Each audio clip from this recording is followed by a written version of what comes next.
What's going on, YouTube? This is your boy, Billy Boy 252, coming at you with a very awkward build. This is a Warlock Melee build. First we start off with what I got, using the broken cap of Omnipotent, which is BIS, which, if you don't know what that means, best in slot. The Seer Star robes versus the robes of the Last Prophet. Because this adds critical strike, even though I take a 200 punch to awareness and take a 5 less stack. If you were to, as you can see here, well, this does 125 power every 5 seconds, but after 2 minutes this ability is no longer active. Normally you don't stay in a fight for longer than 2 minutes, so that's actually a lot. This gives you 1% power for 10 seconds with a max stack of 5, which is 5% power, which is still pretty good. Although now after reading this, I wish that was on the Seer of the Star robes with the crit strike and the plus 200 to awareness again. So you may want to use the robes of the Last Prophet, especially if you want to follow someone's build directly, or if you want to keep up with the Joneses on the BIS. As you can see from all my enchantments and stuff like that, none of my enchantments are ranked out. I don't have mass rank anything. And this build does really good. So if you hit 70, I would recommend using this build that capitalizes on soul incentive. Still using the Terra Grips because I have not got the Under Mountain equivalent. And it's going to be also a higher item level. I don't know what the stats are on it. Once again, using just a Dark Enchantment 11, trying to get that Companion influence. It's got my encounter powers deal more damage, and then I am using the Alabaster set because I do not have, I haven't gained access yet to be able to get the Burner set. Using the Root Stomper still. This is basically on all 4 of my loadouts. For the Sniper's perk, deal 2.5% more damage when I'm 50 feet or further away. My regular Hellbringer build, really capitalizes on that. Using the Star Tan pants and shirt. The Star Tan pants gives you critical avoidance and deflection, which is necessary. Crit strike and gain 25 action points, which is kind of a must because you're going to want to use that quite often to save your ass. Star Bleach shirt of silk. Same thing with the critical strike, but this time it is encounter power cooldown versus AP gain, which is very good. You're going to need that. Then you're also going to see where I messed up on this build, and I will fix it. Still using the Demon Lord set because they do not have anything better than it yet. They are nerfing it here soon, taking it down from 20. Well, I'm on the console. I don't know if they've nerfed it on the PC yet, but it's going from 20 to 10%, and this is one of the reasons why I made this build. So when that happens, I don't really see it much. Hopefully not at all. +1 to strength and constitution, always good. Crit strike, deflection, always good. Along with the perk of the using the Ebonized Raid Rings ×2 for the Sniper's perk. Your range powers do 3% more damage. Now I have tested this build, which I'm gonna have to go back and make a video on that, to where I use the melee rings and they did do more damage. Moving on to the powers. Still using Hellish Reboot, this time without No Pity No Mercy, so I can get the damage over time effect. This way I can generate 1 soul spark for each DOT tick that lasts for 10 seconds. My target attacks me while they're under effective rebuke. They take additional damage at 20 magnitude. The DOT is only 10 and the initial hit is 40. And soul sparks are very important because they heal you, as well as every half second you get healed for ½ point of hit points, and your damage when you hit up to 30 soul spark at any given time, it increases your damage by 0.25% each, which is not bad. Not bad at all. You're going to want to keep as many soul sparks as you can. Like, I don't think you're taking me seriously. Seriously, you gotta keep as many soul sparks as you can. So, and at any time you can pause the video if you want to read that. Hellish Rebuke is good, especially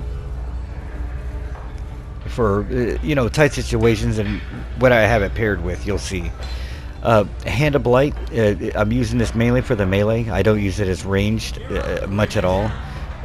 When I gain a soul spark when I attack from melee range, the melee damage is only 35, while the range damage is at 45. It also, when you melee, adds Blight, which reduces the target's damage by 1% per stack. So you get 4 stacks, that's 4% less damage you're taking. And that's kind of a plus. This is why I don't understand why everyone quit using it. I was turned on to this by I believe Garland Axe, who I've been following his builds from the Warlock since I started playing the game, and have loved them, all the builds he's ever made ever since. So as you can see, you gain a soul spark, like I said. You can attack ranged, but when you attack melee, you attack faster, which is a plus. Now, there's Soul Scourge, where you can expel, 6 soul sparks. 9 per soul spark is the magnitude.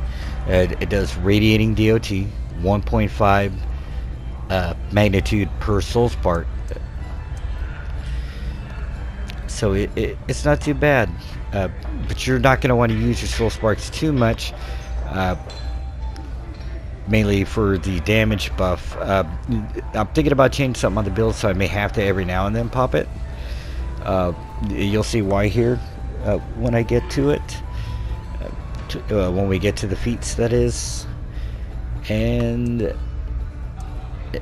we'll go down to the first power I use, Blades of Vanquished Armies. I know you guys are like, why are you using that? It's just a, Staff of Flowers, but with swords, sort of, in the way it appears.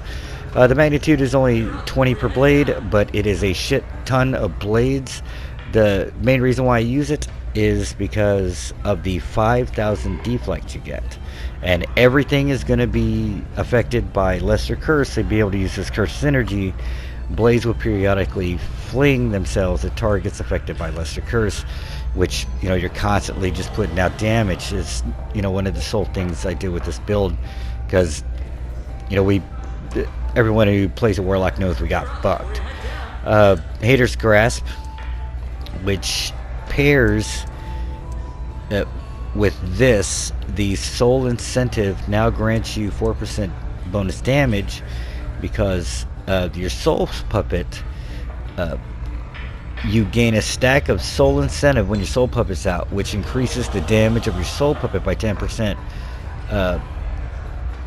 For 20 seconds, this effect can stack 5 times, so he can do 50% more damage.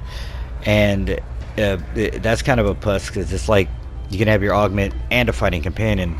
I pair a risky investment. Soul Incentive now grants me 4% bonus damage to encounter powers for each stack I have, so that is 20% more damage that I can do. When they buff nerf, the Demon Lord set, you're gonna need it. The reason why I'm using Hater's Grasp isn't just because it looks cool, flips them up in the air, they look like you're dangling, or the fact that it does 200% magnitude with a stun. It's only 2 seconds. Well, when they're cursed, you lift them up in the air for an additional second, and you summon that Soul Puppet. So if you have a Soul Puppet already out and you're popping this, you're refreshing him, which gives you another stack of incentive. You're going to hit 5 stacks very fast. You can use Killing Flames, but if you don't kill them, Hater's Grasp instantly gives you a Soul Puppet. Everyone knows Killing Flames is broken. You hit them, you see these crazy numbers. It hasn't changed.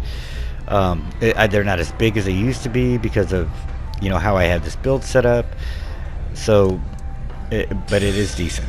You can also use Fiery Bolt, but it is, you hit him once, it spreads out, and everyone gets cursed. But it's not a constant damage. It's boom, shakalaka, done. Hellfire Ring, because the second you prop this ring on the ground, everyone inside the ring gets cursed. It deals damage and on the initial blast, and it creates a field of fire, which, you know, is a damage over time on whoever's hit. The magnitude initially is 120. The DOT is 200. Titanical Curse, for obvious reasons. It increases the damage received by me by 15%, along with, you know, all these other buffs. You know, you're gonna really see it. The magnitude is 900. Added effect, you curse the target for 20 seconds, which is awesome. Added effect also is the target is damage link, which means everyone within 30 feet is taking 50% of the damage. 15, sorry. These two right here, I was kind of didn't know which one to use. You know, Brutahayar, classic. If you remember when the Warlock was the Scourge Warlock. Magnitude 600, you spawn Horrors, which looks pretty cool. But Accursed Souls, you spawn a soul puppet, apply a lesser curse to affected targets, and you draw out the souls of nearby enemies, and then force that shit right back in their bodies. They don't like it. Not at all. They emailed me. Everything. You know, hit me up on Instagram like, yo, could you stop that? We hate it. And when you have Lesser Curse with Dark Prayers on, your target dies with Lesser Curse, you spawn a soul puppet, which once again refreshes your soul puppet, which keeps you at the 5 when you hit 5. You're going to want to do that a lot, because I know you guys are like, Dark Prayers, who uses that? Because the soul puppet, it's like really helping you. You know, all-consuming curse, because your at-wills now apply a lesser curse. This way, when you come into the room, you can hit it with Hellish Rebuke, and then hit him with the Hater's Grasp. Instantly give you a thing. I know, everyone's like, no pity, no mercy, no pity, no mercy. No, not for this build. Now for my feats, I chose Power of the 9. Daily powers grants 12 soul sparks on use. Big plus. That's one thing I'm saying. If you have to hit someone with your soul sparks through Soul Scourge, you can instantly get 12 back real fast. That's always a plus with Titanical Curse or Curse of Souls, which, you know, Curse of Souls is really going to help you out. Secondly, for the second one, I use Warlock's Curse. You deal 12% more damage to targets affected with Curse. And like I said before, risky investment. This is the bread and butter. Soul Incentive now grants you a 4%.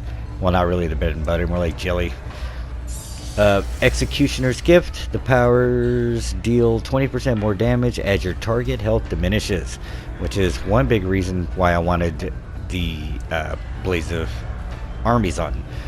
Wrathful Souls is the next one. And I'm thinking about putting Soul Spark back on for the cooldowns, because it takes 1 complete second off versus the half second if your soul puppet attacks. But my soul puppet attacks a lot, so honestly I'm not really seeing the difference between the two, especially if you keep him refreshed and his power goes up, because, you know, I think he just gets hyped like, oh, I hit you. But I may change it back just to test it out. Alright, getting on to the boons. Start at the top, because the top is always first. Got Bloodlust, decrease target's awareness by 500 per rank, so that's times 3 for 10 seconds. Number 2, do an additional attack equal to 120% of your weapon damage plus 10% per stack. Really wish I had a burner set. Rank 3, increase action point gain. Once again, loving an action point gain. Tier 5 boons, got the severe criticism for obviously the critical severity, and Call of Power for the increased action point gain by 4%. Tier 4 power. Second one's accuracy. I don't have it maxed out because I don't have all the boons from Acquisitions Incorporated, which I love playing because of the anecdotes, but it's kind of annoying because they just kind of threw that in like, what, I'm getting dumbed down? I hate you. but I can't stop playing. So that's for accuracy, 250 per pop. And your hit points from Necrotic Bulwark, tier 3, once again, the power. Combat advantage, because you really need that now. Increase combat advantage by 250 per pop. And Dino Bulwark for even more hit points, because we don't have lifesteal and we're squishy. Tier 2, power. Squire's training. Armor penetration, gotta have that for penetration. Demonic Bulwark, need that for even more hit points. Recruiter's training, once again, power, because power's a must. Critical strike, and maximum hit points. Gotta love it. Alright, let's get into my stats. I put everything into dexterity for critical severity, and into intelligence for magical damage boost, and the control bonus, which is always a plus. If I see that the melee rings are making an effect, if you guys know whether when you're doing melee with Hand of Blight, if it is physical, so I can change my stuff to strength versus magical damage, let me know. I'm thinking about just keeping the magical damage because I use a lot of magical powers on the build. As you can see, I don't have everything as high as I want it. Armor pen's decent, defense 6 ball sack, critical strike awesome, combat advantage awesome, could be higher. Working on it, I swear. Recharge speeds at 24/7 is a plus. Incoming healing I need higher, because you'll see why. I'm trying to get my incoming healing up. I know critical severity is at 112.5. The reason why I have it up so high is, obvious reasons, the severity of a crit strike, and for the healing build I have for my cleric. I don't need to make a video on that, because literally I'll be copying everyone's video. Alright, I believe that covers all of that. I know you guys don't care about the gold bonus, or the glory bonus. So, moving on, going to show you how it works. Going to go straight to the stronghold. These guys are John Rain. They're rough, tough, and they just don't take shit off of anybody. And please do not judge my mount. I like the way it looks with the whole effect of my character. Alright, I'd like to first start off with hitting them, depending on where I'm at, with either my at-will or the Ring of Flames fire. Hitting with Hadar's Grasp will automatically summon the soul puppets. Hitting the blades, that deflect up and melee away.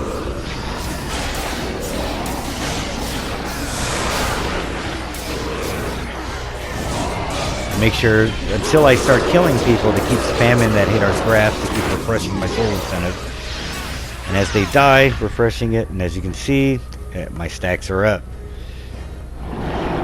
Pretty cool. Moving on to these guys, slightly harder, sorta kinda. I totally forgot to hit blades there, but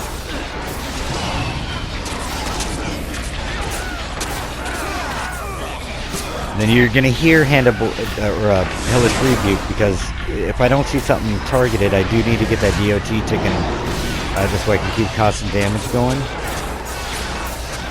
Melee away. And I did put on to the lower left, you guys can pause it or slow it down so you can check out the damage.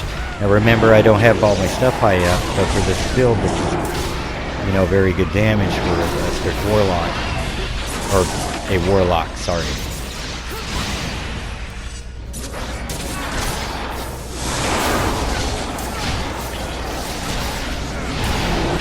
A little bit tricky. You can see I'm healing, and I'll show you why here in just a second. I know they took away our lifesteal, so I figured something out, sort of. This is the part where everyone's going to get mad again. Let me show you. Alright. I don't have max mounts and stuff like that. I got what I have. Using Barbarian Delight on a critical strike, heal. Artifice Persuasion and Knight's Rebuke is when I do a combat damage. I get a heal over time, which is awesome. Then I use Survivor's Gift. When I deflect, I receive a heal over time. And Barbarian's Delight again. If I had my way, honestly, they'd all say Barbarian's Delight because I want my damn lifesteal back. But then I also have to increase my incoming healing, so I need to raise my attack skills. Here we go with another set of guys. And every time you use Hadar's Grasp, it does expel the curse. So you gotta hit him with either your at-will or one of your other powers that puts the curse back on him. You want to keep everyone cursed, you do more damage. And you want to hit him with that Hellish Rebuke. You need the DOT going so you can get the Soul Spark going.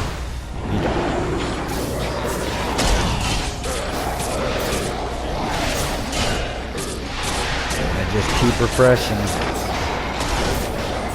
They drop pretty fast and I don't take a lot of damage, especially with the blades on from the deflect. And I'm using my sidekick as the Decrow, so he kind of helps out with that. Alright guys, tell me what you think. If you like it, hit like. If you don't like it, please don't hit dislike. That's just, you'll feel bad in the morning, I swear. It's like a hangover, just like hangover. This is Billy Boy 252, and this is the end of the video. So if you like what you saw, let me know. Like I said, if anything you have any questions at all, hit me up and I will answer you back. Anything like, hey, how'd you do this? You didn't explain this right or something like that. I will get back to you because obviously I have nothing else to do in my life. No, I do. I just like playing Neverwinter a lot. Once again, Billy Boy 252. Hit that like. You don't have to just subscribe. I'm out.